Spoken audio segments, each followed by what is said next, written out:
Your race is in 6 months. Your race as well. My race as well. But So it's the Edinburgh half Ironman? it's the first week of July. And it's going to be your second one.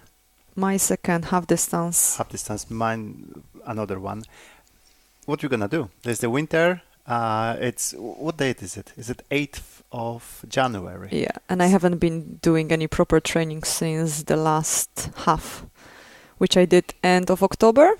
So it's time to start. And where do we start? So this podcast is about just basically seeing what we can do and what's the best way, because there are many different ways of training. You can basically go and ride and run like crazy all the time, or you can have a little bit of specific way of doing this, and specific way is probably a little bit better because it will get you quicker where you want. So what's the best way? What's the best way to do it? So now we're getting into the pre-season. So I like to think about the season as 3 parts. The first one is after the season. So it's after your last race.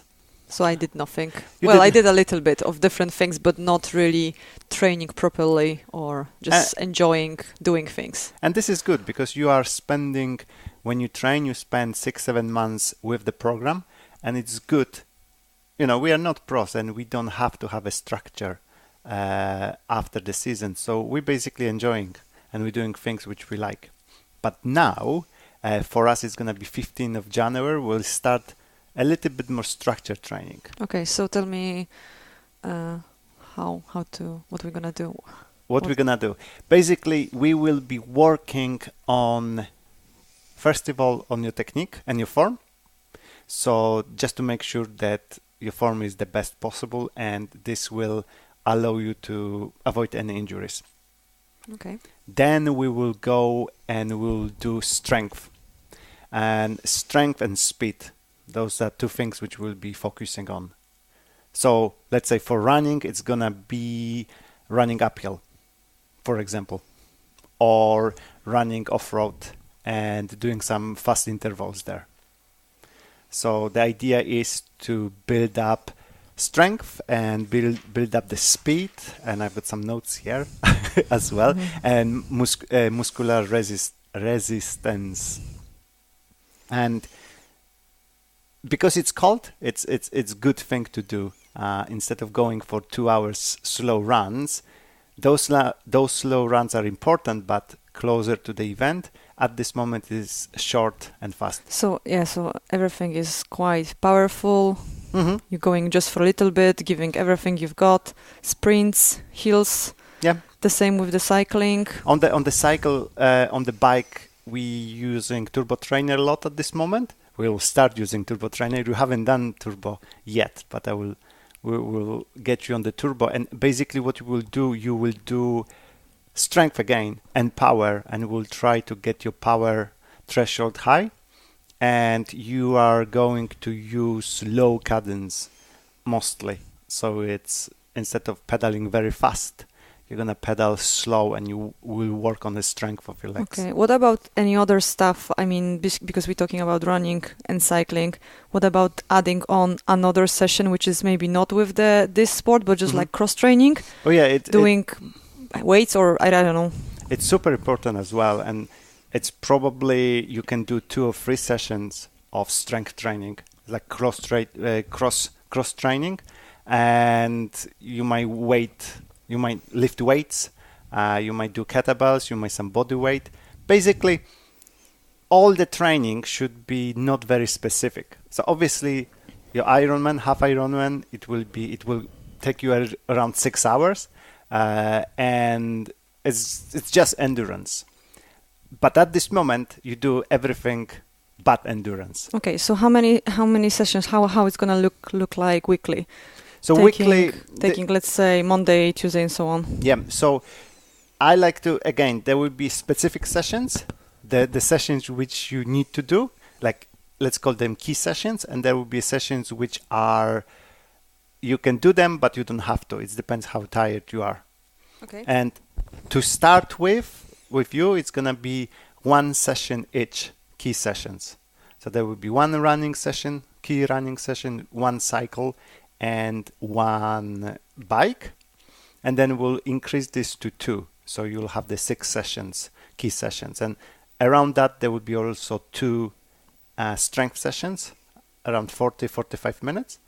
But you just need to remember that you do a lot anyway. You do Zumba and then you do other classes. So we need to take this in consideration as well. So how many hours you think per week? It's like to start with, 3, you said, yeah? Yeah, at this moment, 4 hours for 2-3 weeks.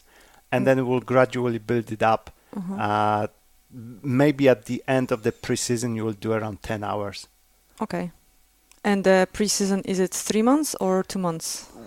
I've got it as 11 weeks. 11 weeks, okay, so almost weeks. 3 months.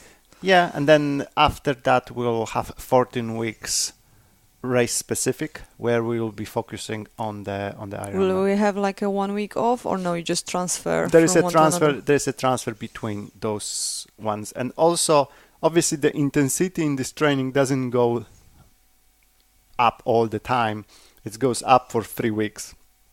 And then 4th week is a little bit of easy week. So it's like 3 weeks, gradually increasing the weight and increasing the time and increasing the volume. And then the 4th week is like kind of recovery week. And we do this way. So from what I understand, all this pre-season stuff, it's about being faster. I mean, like... Being faster, being stronger, and being injury-free. And injury resistance, because on this is the base where you're gonna build your endurance. What about technique and stuff like that? Changing technique or improving your technique? So it's probably if you struggle with something, let's say swimming, and you're catching in the swim, this is probably the best time to start working on the technique. Maybe spend another 2 months of dealing with it. Okay, so for me, if the swimming is the weakest one, how many sessions do you think I should have swimming, like the most of time from? No, I don't think so, because the triathlon is basically 3 disciplines, and you need to remember that on the swim you can gain little. Okay. The best benefits you'll get and best time you can save is on the cycling and probably running. So you need to be careful to not overdo swimming, because you can spend a lot of time and get very tired and maybe cut your time by 3 minutes. But you can spend the same time on the bike and cut your time by half an hour. Yeah. Okay. So this is how it's gonna be. And this kind of training works for not only for triathletes, it works for the cyclist. So if any one of you or anyone got the race in June or July, this is probably the same way. Okay. So for anyone who is doing training like in the summer? One of my customers, Richard, he does a cycle in June. So he'll be joining us for the strength sessions, and then he will be doing his strength on the bike. This is the same formula, the same like if you want to do a marathon around June, July. This is exactly the same way you should train. So just a little bit intense. Yeah, basically. And then I like that. It sounds time good. saving. There are people who are doing like long runs all way through the season and through the year. That's fine, but I think there are better ways. There is a science behind that. I think you have to at some point. I mean, if you are endurance athlete or you enjoy endurance sports, you have to have a little period in the year that you just change it completely and do something absolutely different, because you just by doing cardio all the time, you just kind of sucking out everything out of your body, out of your muscles, your joints and everything. So you just need to, I think, give something back.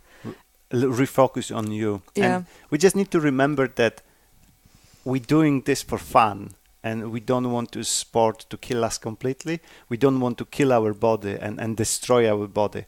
We want to be able to do this for 5, 10, 20, 30 years. Yeah. And to be able to do it, you have to take care a little bit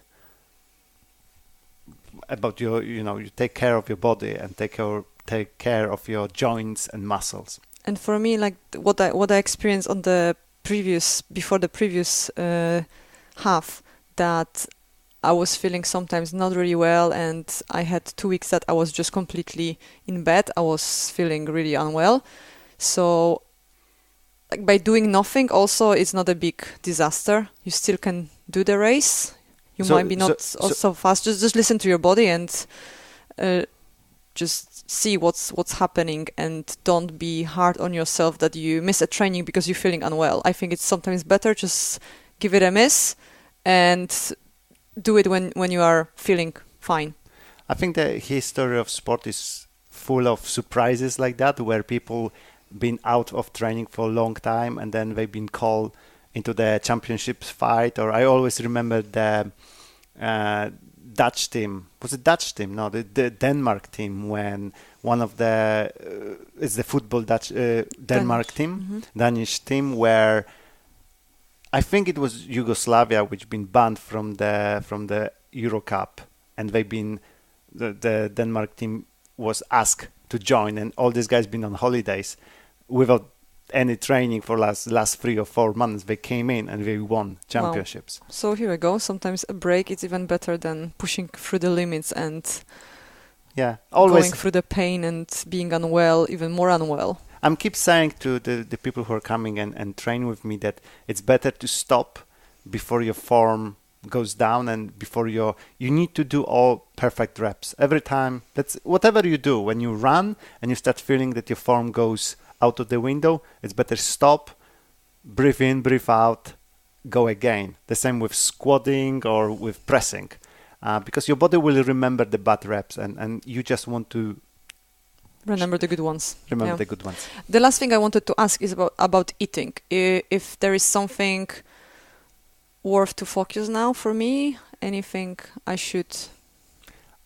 I think our eating is good. We're trying well. It's basically try to eat well, and everyone knows what good eating is. Eat vegetables, eat fruit, eat some lean protein, avoid simple carbs. That's it. Avoid sugar, and you'll be fine. Perfect. Okay, cool. Okay, that was cool.